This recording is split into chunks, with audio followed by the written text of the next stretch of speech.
everyone, hope you're all doing well. Got another crossout video for us today. Now this video is going to be on what I think are the best fusions for each of the different items in the game. Now we're not going to go over every single item in crossout obviously, but we're going to generalize it into groups. So we're going to talk about, first we're going to talk about all of the weapons, then the cabins, then the movement parts, and finally the hardware. With regards to the weapons, we're going to split it up to say the machine guns, the shotguns, the autocannons, etc. Because what is the best fusion for one of the machine guns will probably be the best fusion for the majority of the machine guns. So that's how we're going to cover it. We're going to talk about them in general terms like that.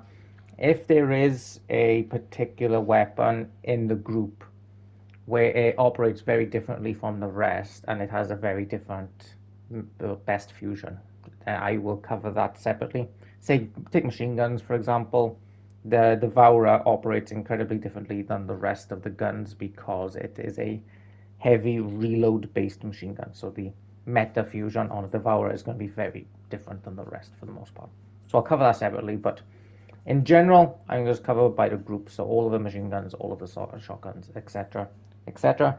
I figured this would be a good video to do because I had quite a few messages about it, and at the end of the day, I believe there's an event coming soon, so if a fusion in the event isn't particularly the best for that weapon or that cabin or whatever, then it might be best to just skip it and wait for the next one. So that's what we're going to do, guys. We're going to start with machine guns, and the best fusion for the majority of machine guns in the game, in my opinion, is a durability. So you get 10% durability, a +5 damage, and a spread stability fusion.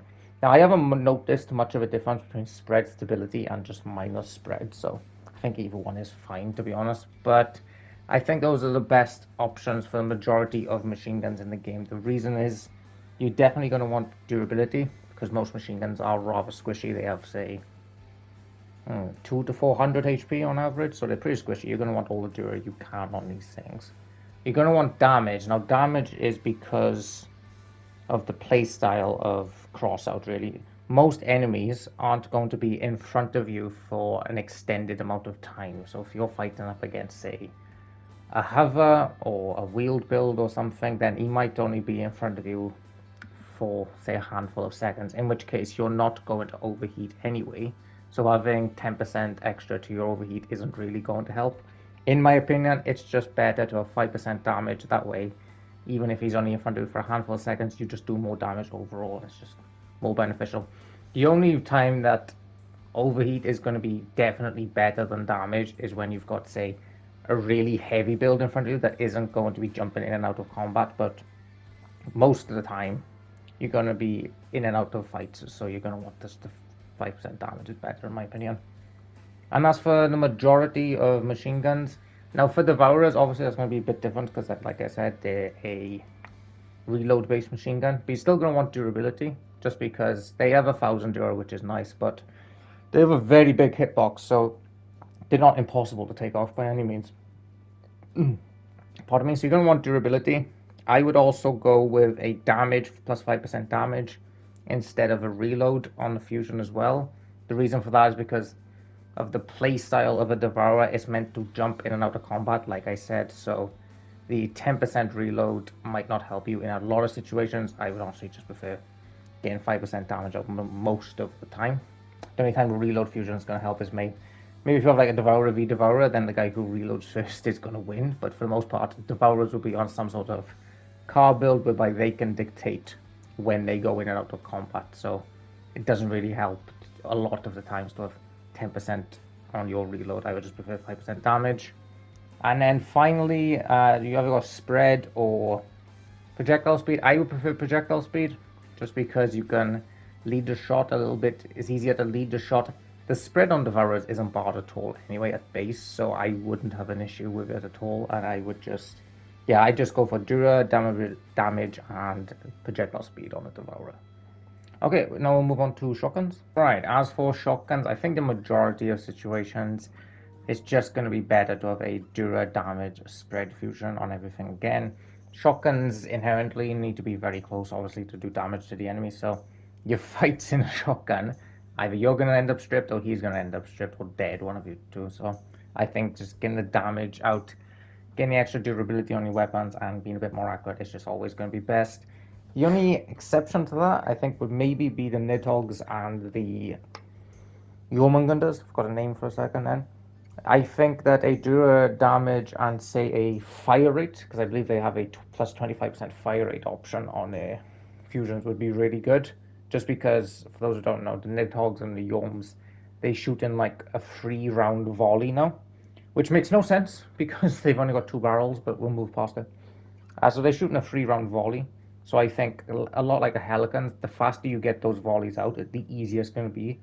And if you have plus 25% on the fire rate, it's just going to be, you can be more accurate because it takes less time to shoot in general, you know. So I think, yeah, Dura damage spread or Dura damage and fire rate for these two specifically would just be best. In terms of the split, not that anyone particularly runs them, yeah, I think the Dura damage and range option, no, Dura reload range because it's reload shotgun, I forgot about that. Same with the passer, so a Dura reload range fusion is probably best for these ones as well. That's pretty much it, guys. We'll move on to the autocannons now. Okay, as for autocannons, since a lot like machine guns, you don't know how long your enemy is going to be in your line of sight, since either he might jump in and out of cover, or you might jump in and out of cover. It's always best to just have a Dura undamaged fusion for it, for those situations, in my opinion. Now, a nice thing that you can do with autocannons as opposed to machine guns is that you can fuse autocannons for fire rate. I believe it's 10%, so basically they get a 10% buff to their rate of fire, and hence they get a 10% buff, well, not a 10% buff, but they get an overall buff to their overall DPS, which is really good. You'll notice that a lot of the fusions in this game basically just now evolve around doing as much damage in as short a window as possible, and you tend not to care as much about overheats or anything like that anymore, because like I said, a lot of the times either they're jumping in and out of cover or you are, so you just want to get as much damage out as you can in that potentially short window. So yeah, the Dura damage and fire rate fusions for autocannons is always really, really good. Now, moving on to regular cannons, not just autocannons, you're going to want, I've always preferred durability, or pretty much always. The only time you don't want durability is on the very heaviest of guns, only on the Mastodon, actually, to be honest. Everything else you can kind of make work. Okay, as for cannons, now the majority of cannons in the game are going to benefit most from a durability, reload, and a projectile speed fusion. The reason for that is because cannons are the heavier pieces in the game with the most durability, or weapons in the game with the most durability, so they're meant to be the first guys through the breach, taking most of the shots. Now, because you're going to be taking most of the shots for the most part, you're going to want that extra durability just to help keep your guns alive. The reload also, I prefer reload as opposed to say a 5% damage buff. The reason for that is because even though cannons with a projectile speed fusion are easier to land their shots than you would think, it still can be quite difficult. So you're going to want to just basically throw out as many shells as you can for the most part. And a projectile speed fusion is a no-brainer. Plus 25% on a plus 25% projectile speed on a cannon is game changing. It makes it from a difficult weapon to use into quite an easy weapon to use. It's basically completely different. For anyone who's run, say, mammoths or mastodons, especially with and without a fusion, you'll know just how big a difference it can be. There are some exceptions to this, whereby, say, with a mastodon and a mammoth, I would say you probably don't want a durability fusion, just because they have so much durability anyway. They will benefit for the most part from minus mass. Now, minus mass fusion on a mastodon, for example, saves you, I think, like 450 or so durability. 450 kilograms. Now, for 2 mastodons, that's getting close to a ton from just fusion, for minus mass fusion. So for these two, I would say minus mass reload and projectile speed is better. Also, for a Typhoon, it can be dependent on what build you want. They are heavy for the most part. So if you want, say, a Typhoon hover, you might want minus mass instead of durability. But if you're not, say, a heavy meat grinder typhoon, then you're definitely going to want the extra durability. But for the most part, most cannons will benefit from durability, reload, and projectile speed. Moving on to rocket launchers. Now, rocket launchers, basically the same thing. It's going to be durability, reload, and projectile speed, just because rocket launchers are inherently quite squishy. There's a few exceptions. So, say the Helican, for example, you're definitely going to want durability. You're definitely going to want reload. But instead of a projectile speed fusion, you can move that to a fire rate, because the fusion on projectile speed fusion on a Helican is only 15%, as opposed to 25 on, say, the cannons, whereas the plus fire rate is 25% on a Helican. So I personally think that the fusion for a Helican is better on durability, reload, and fire rate. Basically, because it shoots like 3 salvos, and it's a peekaboo gun, so to speak. So you're in cover, you jump out of cover to shoot, and you jump back into cover. That's most of the time how you play Helicans, because they're so squishy. That the fire rate really helps, because that means you don't have to peek for as long to get all 3 shots off. It's just quite beneficial that way. But yeah, for the most part, durability, reload, and projectile speed, again with the rocket launchers, is just going to be the best, I would say. Moving on to grenade launchers, definitely durability. I would say probably overheat as well instead of damage. Grenade launchers tend to do a lot of damage anyway, so overheat, for the overheat grenade launchers, that's probably best. And again, definitely projectile speed, because things like Rectors, for example, they do plenty of damage, but it's actually just landing the shots that's the biggest problem. As for the reload based grenade launchers, again, same thing, durability, reload. Projectile speed is always just going to be pretty much the best one. Okay, energy weapons, going to be a similar thing with the reload based energy weapons. You're going to want durability, damage, and projectile speed. Most reload based energy weapons are pretty easy to land shots with, so I think the damage is going to be better than a reload for the most part. For those energy weapons that have hit scan, hence you don't need the projectile speed, obviously, such as destructors and flashes and stuff. A durability, damage, and a range fusion is also really quite nice. Moving on to crossbows. Again, crossbows, pretty easy to land shot with. Durability, damage, and projectile speed is pretty much just the meta thing to use. Melees, you don't really need, it doesn't really matter. You just want, as long as you have durability, durability and damage on your melees is basically just the best thing. You got flame weapons. Now, as for Okay, moving on to flame weapons. Now, the melee variant, you're going to want durability, damage, and range. Reason for that is because you just, with the Equilos in the game, you're just going to get as much damage with melee builds as quickly as you can. Just sort of fight is in your favor as quickly as it is. You don't really have to worry about, say, overheat most of the time. As for the incinerator and the mandrakes, now on an incinerator, you're going to want something like a durability, reload, and the fire puddle extension. Now the nice thing about these two is that they can both get extensions to their how long their fire puddles on the ground, which is really good. And since they shoot in like an upward arc, they can get their shots off most of the time anyway. So I would say reload over damage.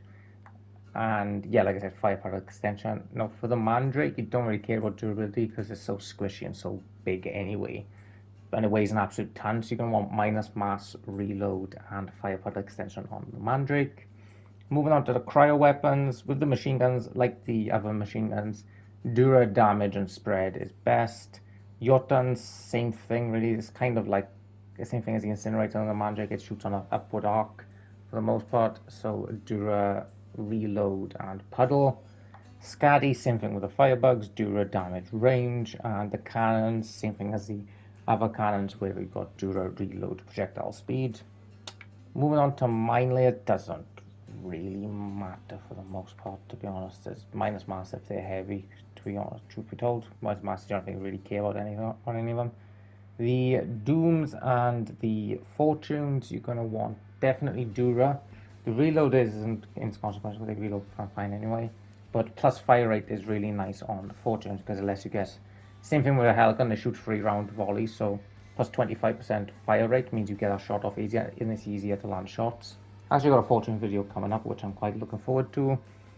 On the pokes, it's minus mass because they're meant to be like hidden on the build anyway, so Dura doesn't help, and they're quite heavy if you want to run on, say, a hover. So minus mass, reload because it's a spam weapon at the end of the day. You meant to just like, it's a mine layer, it's meant to be like aerial denial essentially. And the last one on the pokes. Projectile speed, that was it. Projectile speed. I was like, I'm not going to go check it. Yes, so mass, reload, and projectile speed. Projectile speed against dogs when they're up close is actually really, really nice. Pokes aren't 2 meter at the moment, but that is the best fusion for them.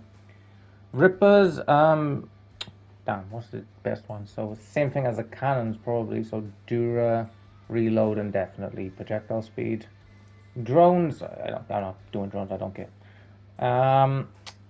What we got then is uncategorized. For the most part, Dura, if they reload based like a lot of these are, Dura, reload, projectile speed, that's kind of, treat them similar as, say, a cannon. None of these are particularly heavy, so none of them would need like a minus mass or anything. Alright, that's it for weapons. Now we'll jump over to cabins. Okay, as for cabins, we'll do light cabin, medium, and heavies, just like we did for the weapons. As for light cabins, it's a bit of a caveat. It depends if you want one of them or two of them. Because a nice touch is you can do with light cabins is if you want to save a bit of money, save yourself a bit of money, you can generally go for a durability, so plus durability, a plus top speed, so I think it's 3% max speed, and then power. Now the reason for that is because light builds are basically meant for light wheeled builds or light hovers, and both of those will benefit from a Dura max speed and a power fusion. For example, if you might say, oh, like a lightweight wheeled build wouldn't benefit from a power fusion much, and it wouldn't, that's truth be told. But even if you had, say, Dura max speed and minus mass, the minus mass on the light cabin isn't going to save you much anyway. It might save you like 1 or 200 kilograms. So if you want a one fusion to run on both a lightweight wheeled build and a lightweight hover, then you can go for durability, max speed, and power, and I'll cover your bases. If you want to get really into like min-maxing it, then on a lightweight hover, you're going to want Dura. It doesn't really matter about the middle one, but say max speed and power. And then on a lightweight car, you're going to want Dura, max speed, and minus mass for pretty much everything, to be honest. Medium carbons. Yeah, what do you want for medium carbons?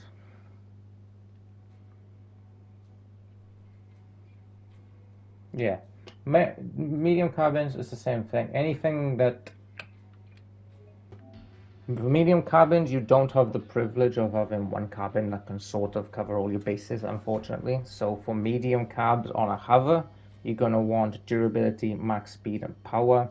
And for medium carbons on a wheeled build or anything else like that, you're going to want Dura, max speed, and minus mass. Moving on to heavy carbons.